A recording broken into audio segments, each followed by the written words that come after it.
Hello, welcome teachers club PSC. എല്ലാ പ്രിയപ്പെട്ട അധ്യാപക സുഹൃത്തുക്കൾക്കും ഉദ്യോഗാർത്ഥികൾക്കും ടീച്ചേഴ്സ് ക്ലബ് PSCയുടെ പുതിയൊരു അധ്യായത്തിലേക്ക് സ്വാഗതം. ഓക്കെ, ഇന്ന് ഈ ഒരു വീഡിയോ എന്ന് പറയുന്നത് വേക്കൻസി നോട്ടിഫിക്കേഷൻ അല്ല. ഓക്കെ, നമ്മൾ മുൻ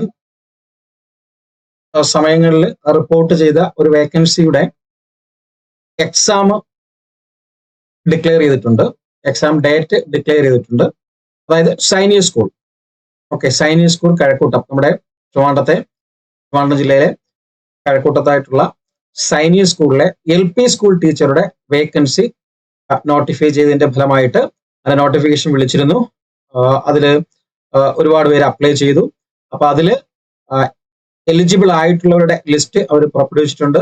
അതിന്റെ ഭാഗമായിട്ട് എക്സാമിന്റെ ഡേറ്റും ഡിക്ലെയർ ചെയ്തിട്ടുണ്ട്. ഓക്കെ, അപ്പൊ അതിന്റെ ഭാഗമായിട്ടുള്ള സിലബസ് സ്ട്രാറ്റജി, എന്തെല്ലാം നിങ്ങൾ പഠിക്കണം ഈ Sainik school LP lower primary school ടീച്ചറിന് വേണ്ടി എന്തെല്ലാം നിങ്ങൾ പഠിക്കണം, എന്താണ് അവർ ചോദിക്കുന്നത്, എങ്ങനെയാണ് അതിന്റെ റിക്രൂട്ട്മെന്റ് കാര്യങ്ങൾ എല്ലാം നമ്മളിവിടെ ഈ വീഡിയോയിൽ ഡിസ്കസ് ചെയ്യുന്നുണ്ട്. ഓക്കെ, അതോടൊപ്പം തന്നെ അതിന്റെ ഭാഗമായിട്ട് ഒന്ന് രണ്ട് അതർ സൈനിക് സ്കൂളിന്റെ വേക്കൻസിയും കൂടി ഞാൻ നിങ്ങൾക്ക് റിപ്പോർട്ട് ചെയ്ത് തരുന്നുണ്ട് ഈ വീഡിയോയ്ക്ക് ശേഷം.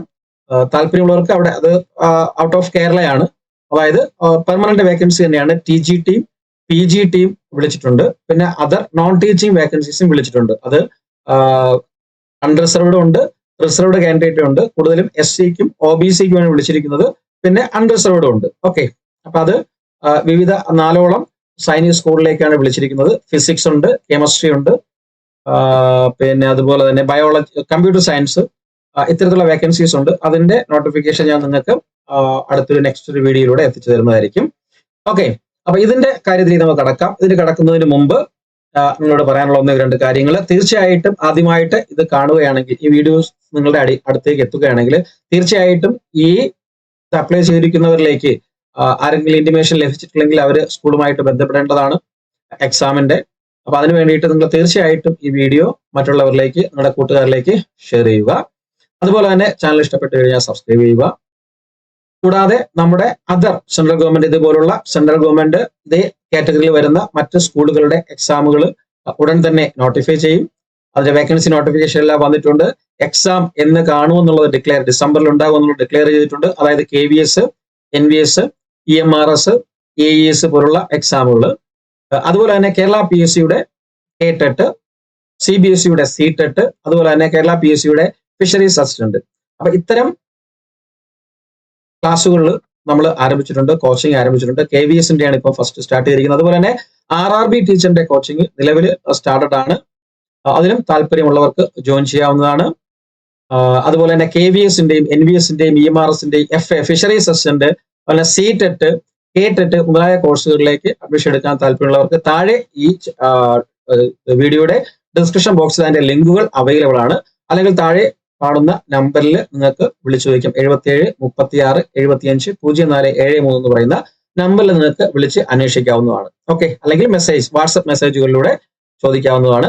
അഡ്മിഷൻ എടുക്കാൻ താല്പര്യമുള്ളവർക്ക് അഡ്മിഷൻ എടുക്കാവുന്നതാണ്. നമ്മുടെ ക്ലാസ്സുകൾ ലൈവ് പ്ലസ് റെക്കോർഡ് ക്ലാസ്സസ്, പിന്നെ നിങ്ങൾക്കുള്ള സ്റ്റഡി മെറ്റീരിയൽസ്, അതുപോലെ തന്നെ പ്രീവിയസ് ഇയർലി പ്രാക്ടീസ് ക്വസ്റ്റ്യൻസ്, ഇതെല്ലാം അവൈലബിൾ ആയിരിക്കും. ഓക്കെ, കൂടുതൽ വിവരങ്ങൾക്ക് വേണ്ടി നിങ്ങൾക്ക് വാട്സപ്പ് മെസ്സേജ് ചോദിക്കാം, അല്ലെങ്കിൽ വിളിച്ച് ചോദിക്കാം. ഓക്കെ, തീർച്ചയായിട്ടും നിങ്ങൾ ഈ വീഡിയോ കാണുന്നവരാണെങ്കിൽ ഞാൻ എപ്പോഴും പറയുന്ന പോലെ തന്നെ ലൈക്ക് ചെയ്യുക.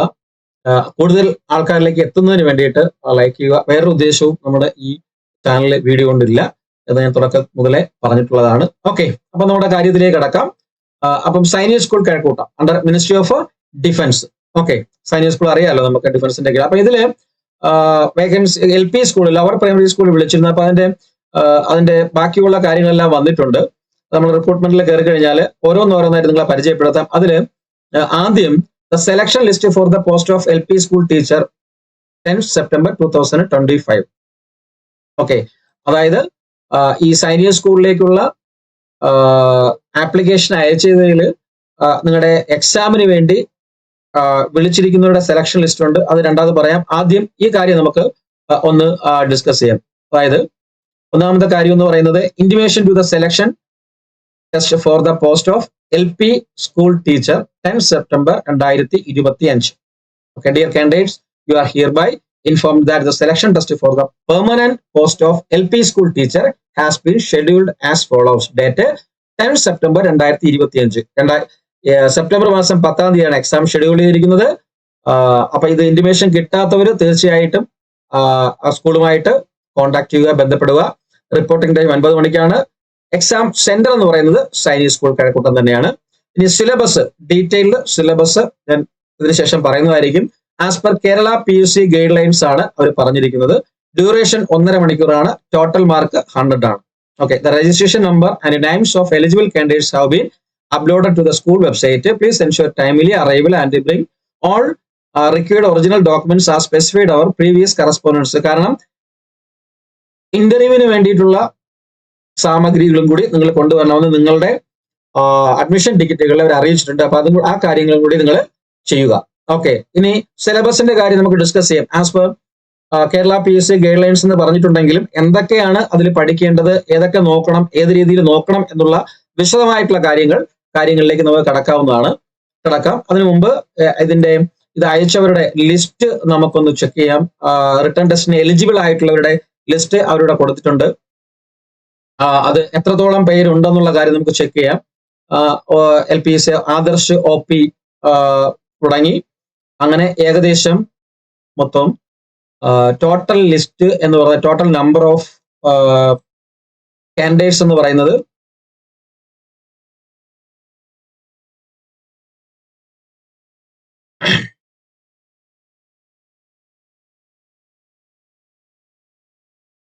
ടോട്ടൽ നമ്പർ ഓഫ് കാൻഡിഡേറ്റ്സ് 748 പേരാണ്. Last Unnikrishnan R.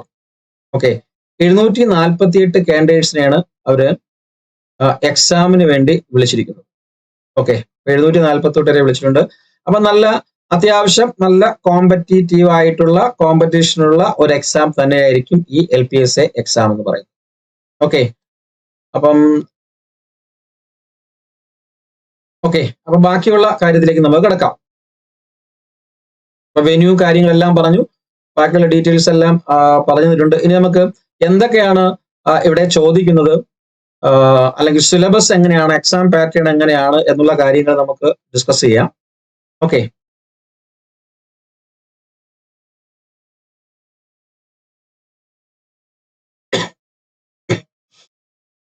അതായത് as per the Kerala government guide line എന്നാണ് കിടക്കുന്നത്.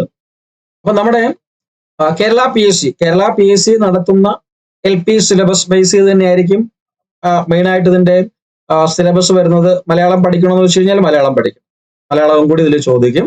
ഓക്കെ, അപ്പം കേരള സിലബസ് നിങ്ങൾക്കറിയാം. കേരള ചരിത്രത്തെ കുറിച്ച് ഉള്ള പാർട്ട് A, പാർട്ട് 1 എന്ന് പറയുന്നത് പാർട്ട് 1 കേരള ചരിത്രം, ബ്രിട്ടീഷുകാർക്കെതിരെ നടന്ന ആദ്യകാല കലാപങ്ങൾ, പഴശ്ശി വിപ്ലവം, പിന്നെ അതുപോലെ തന്നെ പഴശ്ശി വിപ്ലവം, വേലുത്തമ്പിയും പാലിത്തച്ഛനും, കുറിച്യർ കലാപം, പിന്നെ കേരള നവോത്ഥാനം കുറച്ചുപേരെ കുറിച്ച് പഠിക്കാനുണ്ട്. പിന്നെ ദേശീയ പ്രസ്ഥാനം കേരളത്തിൽ, പിന്നെ ഇന്ത്യൻ സ്വാതന്ത്ര്യ സമരം, സ്വാതന്ത്ര്യാനന്തര ഇന്ത്യ. അപ്പൊ ഇവിടെ നിങ്ങൾ എക്സ്ട്രാ ഇവിടെ കൂട്ടിച്ചേർക്കേണ്ടത്, ഇന്ത്യൻ സ്വാതന്ത്ര്യ സമരം പഠിക്കുമ്പോൾ ഇന്ത്യൻ നാഷണൽ കോൺഗ്രസും മഹാത്മാഗാന്ധിയും ഭഗത് സിംഗും സുഭാഷ് ചന്ദ്രബോസും മാത്രം പഠിച്ചാൽ പോരാ എന്ന് നമുക്കറിയാം, ഇല്ലേ? അവരിത് ഇത്രേ പറഞ്ഞിട്ടുണ്ടെങ്കിലും ഇത് മാത്രം നമ്മൾ പഠിച്ചാൽ പോരാ. ഇന്റർനാഷണൽ കോൺഗ്രസ് മാത്രം പഠിച്ചാൽ പോരാ, ഇന്റർനാഷണൽ മൂവ്മെന്റ്സ് പഠിക്കണം, അല്ലേ? ഇന്ത്യൻ ദേശീയ പ്രസ്ഥാനങ്ങൾ, ഇന്ത്യൻ നാഷണൽ മൂവ്മെന്റ്സ് നമ്മൾ അവിടെ പഠിക്കണം. 1857 വിപ്ലവം അത് പഠിക്കണം. കാരണം മഹാത്മാഗാന്ധി പഠിക്കുമ്പോൾ അത് പഠിച്ചല്ലേ പറ്റുള്ളൂ, ഭഗത് സിംഗ് പഠിക്കുമ്പോൾ അത് പഠിച്ചല്ലേ പറ്റുള്ളൂ. ഓക്കെ, പിന്നെ അതുപോലെ തന്നെ ഇവിടെ പഠിക്കാനുള്ളത് ഇന്ത്യൻ നവോത്ഥാന നായകന്മാർ, ഇന്ത്യൻ റിനയൻസൻസ് എന്ന് പറയുന്ന ഇന്ത്യൻ നവോത്ഥാന നായകന്മാര്, അവരെ കുറിച്ച് പഠിക്കണം. ഓക്കെ, അതായത് മുകളിൽ നമുക്ക് കേരള നവോത്ഥാനം ഉണ്ട്. ഓക്കെ, അപ്പൊ ഇതിന്റെ കൂട്ടത്തിൽ ഇന്ത്യൻ സ്വാതന്ത്ര്യ സമരം പഠിക്കുമ്പോഴത്തേക്ക് ഇന്ത്യൻ നവോത്ഥാന നായകന്മാരെ കുറിച്ച് പഠിക്കണം. പിന്നെ സ്വാതന്ത്ര്യാനന്തര ഇന്ത്യയെ കുറിച്ച് നോക്കണം. ലോക ചരിത്രം, അതായത് നദീതട സംസ്കാരങ്ങളെ കുറിച്ചിട്ട് പഠിക്കുക. അതുപോലെ തന്നെ കറണ്ട് അഫയേഴ്സ്, ഇതിന്റെ എല്ലാത്തിന്റെയും കറണ്ട് അഫയേഴ്സ് ഉണ്ട്. കറണ്ട് അഫയേഴ്സ് നന്നായിട്ട് നോക്കേണ്ടതാണ്. പിന്നെ ജിയോഗ്രഫി, ഇന്ത്യൻ ഭൂപ്രകൃതി, കാലാവസ്ഥ, നദികള്, മണ്ണിനങ്ങള്, ഗതാഗത മാർഗങ്ങള്, അന്തരീക്ഷം, അത്യാവശ്യം ബേസിക് ആയിട്ടുള്ള എല്ലാ കാര്യങ്ങളും നോക്കണം. സാമ്പത്തിക ശാസ്ത്രം, ബാങ്കുകളും, റിസർവ് ബാങ്ക്, വാണിജ്യ ബാങ്കുകളുടെ ദേശസാൽക്കരണം. ഇനി രാഷ്ട്രതന്ത്ര ശാസ്ത്രം എന്ന് പറയുന്നത് ഇന്ത്യൻ ഭരണഘടന അത് പ്രത്യേകിച്ച് എടുത്തു പറയേണ്ട കാര്യമില്ല. ഇതില് ഒന്ന് രണ്ട് കുറച്ച് കാര്യങ്ങളെ പറയുന്നുള്ളൂ, പക്ഷെ ഭരണഘടന അത്യാവശ്യം നന്നായിട്ട് നോക്കണം. പിന്നെ സോഷ്യോളജി, കുടുംബം, സാമൂഹികരണം, ഇത് SCERT പോർഷനുമായിട്ട് ബേസ് ചെയ്ത് തന്നെ നോക്കുക നിങ്ങൾ. നെക്സ്റ്റ് ഫിസിക്സ്, കെമിസ്ട്രി, ബയോളജി, ഭൗതിക ശാസ്ത്രം അവരിട്ടിരിക്കുന്നത് കഴിഞ്ഞ നമ്മുടെ ഈ സയൻസ് സബ്ജക്റ്റുകളിലേക്ക് നോക്കുമ്പോൾ ഫിസിക്സ്, കെമിസ്ട്രി, ബയോളജിയിലേക്ക് നോക്കുമ്പോഴത്തേക്ക് ഇതിൽ കാണുന്ന വെച്ചാൽ പഴയ സിലബസിൽ അത് തന്നെയാണ് നമ്മൾ ഇപ്പോൾ കഴിഞ്ഞ LPയുടെ സിലബസ് എന്ന് പറയുന്നത്. അത് പഴയ ടെക്സ്റ്റ് ആണ്. ഇപ്പൊ നമ്മുടെ ടെക്സ്റ്റ് ഒറ്റ സംഖ്യ തലത്തിലുള്ള കഴിഞ്ഞ വർഷം മാറി, ഇരട്ട സംഖ്യ വർഷം മാറി. അപ്പൊ പുതിയ ടെക്സ്റ്റുകളാണ് നമ്മുടെ SCERT പഠിക്കേണ്ടത്. അപ്പം പോയിന്റുകൾ ഇതൊക്കെ തന്നെയാണെങ്കിലും ഓക്കെ, അതായത് കണ്ടന്റുകൾ ഇതൊക്കെ തന്നെയാണെങ്കിലും നമ്മുടെ പുതിയ SCERT ടെക്സ്റ്റ് ബേസ് ചെയ്തുകൊണ്ട് നിങ്ങൾ എന്ത് ചെയ്യുക, ഫിസിക്സും കെമിസ്ട്രിയും പഠിക്കുക. ഓക്കെ, നോക്കുക. ഓക്കെ, ഫിസിക്സ്, കെമിസ്ട്രിയും ബയോളജിയും പഠിക്കുക. പിന്നെ മാത്സ് കോമൺ ആയിട്ട് ഇപ്പൊ എന്ത് വന്നു കഴിഞ്ഞാലും മാറിയാലും പ്രശ്നമൊന്നുമില്ല.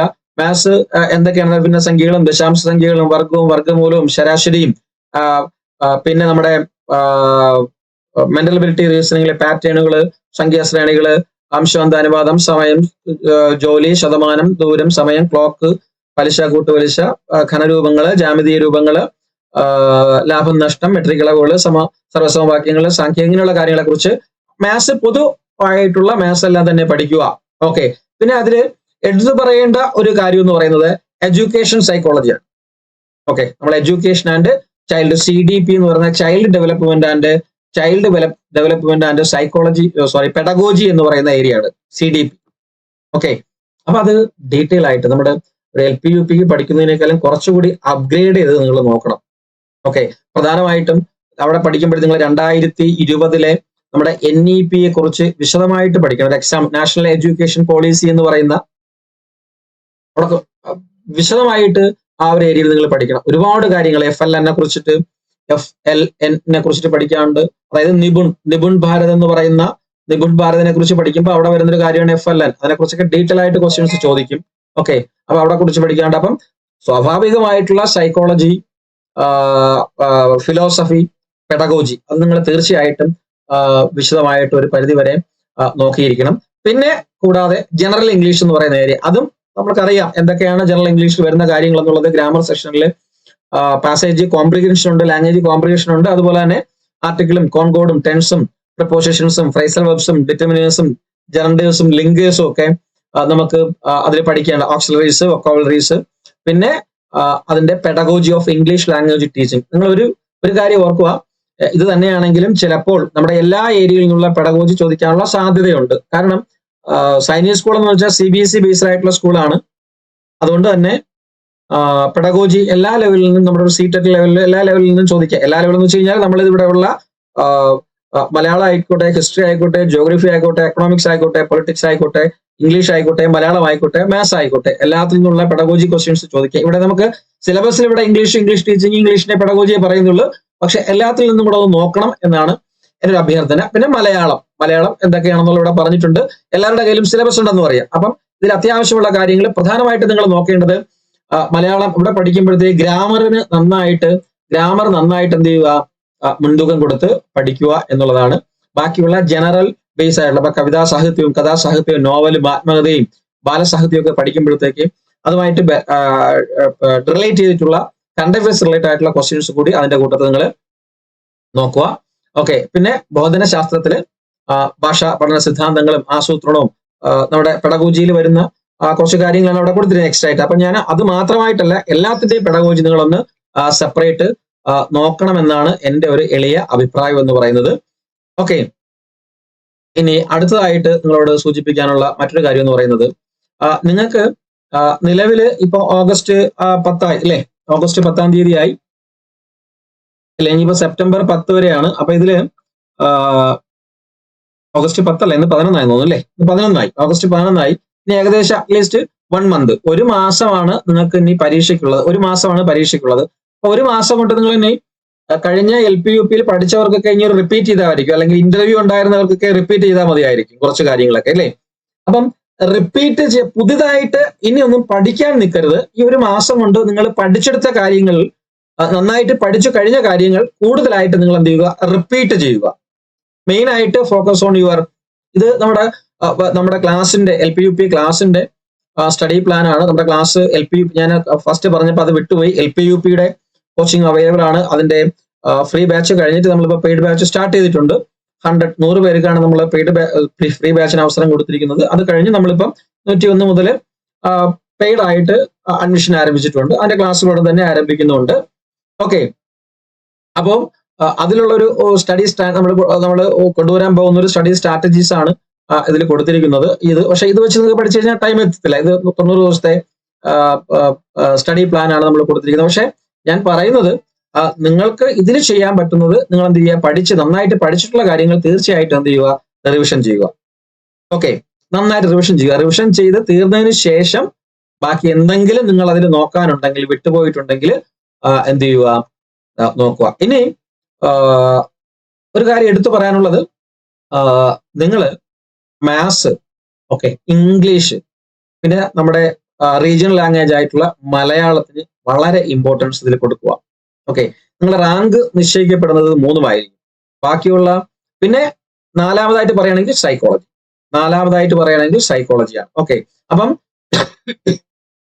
ഇംഗ്ലീഷും അതുപോലെ തന്നെ മാത്സ് അതുപോലെ തന്നെ മലയാളം, അതുപോലെ തന്നെ സൈക്കോളജി, പെഡഗോജി, CDP എന്ന് പറയുന്ന child development psychology and pedagogy plus psychology എന്ന് പറയുന്ന ഏരിയക്ക് 1, 2 എന്നുള്ള ലെവലിൽ ഇത് 1ാമത്, ഇത് 2ാമത്, ഇത് 3ാമത്, ഇത് 4ാമത് എന്നുള്ള ലെവലിൽ നന്നായിട്ട് എന്ത് ചെയ്യുക, ഊന്നൽ നൽകി പഠിക്കുക. കാരണം നിങ്ങളുടെ റാങ്കുകൾ നിശ്ചയിക്കപ്പെടുന്നത് ഈ ഒരു ശ്രേണിയിൽ നിന്നായിരിക്കാം. നിങ്ങളുടെ റാങ്കുകൾ നിശ്ചയിക്കപ്പെടുന്നത് നിങ്ങൾ നമ്മുടെ LP എക്സാമിനെ കണ്ടതുപോലെ ഇതിനെ കാണരുത്. കാരണം 700 സംതിങ് പേര് ഇതിൽ അപ്ലൈ ചെയ്തിട്ടുണ്ട്.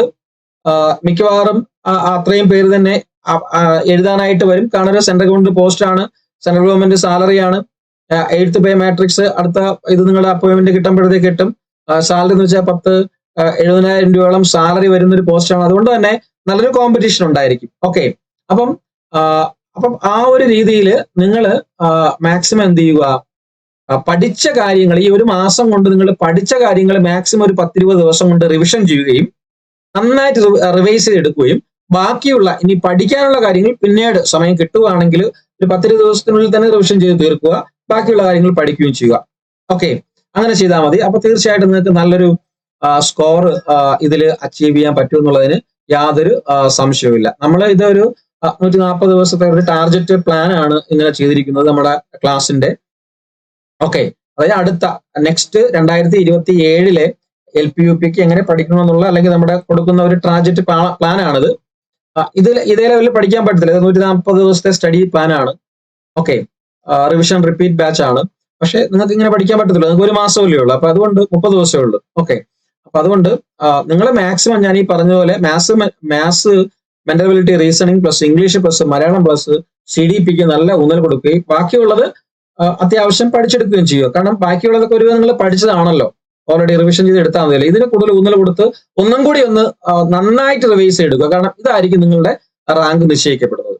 ഓക്കെ, അപ്പൊ ഇത്ര കാര്യങ്ങളാണ് ഇതിനെപ്പറ്റി, അതായത് നമ്മുടെ കഴക്കൂട്ടം സൈനിക സ്കൂളിൽ വിളിച്ചിരിക്കുന്ന LP പെർമനന്റ് വേക്കൻസിയെ കുറിച്ച് അതിന്റെ സിലബസിനെ കുറിച്ച് പറയാനായിട്ടുള്ളത്. ഇനി ഇതിനെപ്പറ്റി എന്തെങ്കിലും ഒരു പുതിയ അപ്ഡേറ്റ്സ് ഉണ്ടെങ്കിൽ തീർച്ചയായിട്ടും നിങ്ങൾക്ക് പുതിയൊരു വീഡിയോ ചെയ്ത് തരുന്നതായിരിക്കും, പുതിയൊരു അപ്ഡേറ്റ് ചെയ്ത് തരുന്നതായിരിക്കും. അവർ വേറെ എന്തെങ്കിലും പറയുകയാണെങ്കിൽ അപ്പൊ തീർച്ചയായിട്ടും നിങ്ങൾ ഇത് പഠിക്കാനായിട്ട് ശ്രമിക്കുക. നല്ലൊരു ഓപ്പർച്യൂണിറ്റിയാണ്. ഒരുപാട് കിംവദന്തികളും കാര്യങ്ങളും നെഗറ്റീവ്സ് ഒക്കെ വരുന്നുണ്ടായിരിക്കാം. പക്ഷെ അതൊന്നും നിങ്ങൾ മൈൻഡ് ചെയ്യേണ്ട. നിങ്ങൾ മാക്സിമം ഇതിന് വേണ്ടിയിട്ട് എന്ത് ചെയ്യുക, ശ്രമിക്കുക എന്നുള്ളതാണ് എനിക്കിവിടെ പറയാനായിട്ടുള്ളത്. ഓക്കെ, അപ്പം എന്തെങ്കിലും സംശയമുള്ളവർ തീർച്ചയായിട്ടും താഴെ കാണുന്ന നമ്പറിൽ വിളിച്ച് ചോദിക്കുക, അല്ലെങ്കിൽ വാട്സപ്പ് മെസ്സേജിലൂടെ ചോദിക്കുക. അഡ്മിഷനെ പറ്റി ഡൗട്ട്സ് ഉള്ളവർ ചോദിക്കുക. ഓക്കെ, അപ്പം ഞാൻ ഈ പറഞ്ഞ KVS, NVS, EMRS, D++B, അതുപോലെ തന്നെ CTET, KTET, fisheries assistant, LPUP long term, ഇതിന്റെയൊക്കെ അഡ്മിഷൻസ് അവൈലബിൾ ആണ്. അതുപോലെ തന്നെ RRB ടീച്ചറിന്റെ അഡ്മിഷൻ നടക്കുകയും ചെയ്യുന്നു. ക്ലാസ് ഓൺ ഗോയിങ് ആണ്. ഓക്കെ, അപ്പം ഒന്നും കൂടി ഞാൻ പറയുന്നു, തീർച്ചയായിട്ടും നിങ്ങൾ നിങ്ങളുടെ സുഹൃത്തുക്കളിലേക്ക് ഇത് എന്ത് ചെയ്യുക, ഷെയർ ചെയ്ത് കൊടുക്കുക പരമാവധി. അതുപോലെ തന്നെ വീഡിയോ ഇഷ്ടപ്പെട്ട ചാനൽ സബ്സ്ക്രൈബ് ചെയ്യുകയും ചെയ്യുക. ഓക്കെ, അപ്പം thank you all. Thank you. Vande Mataram. Jai Hind.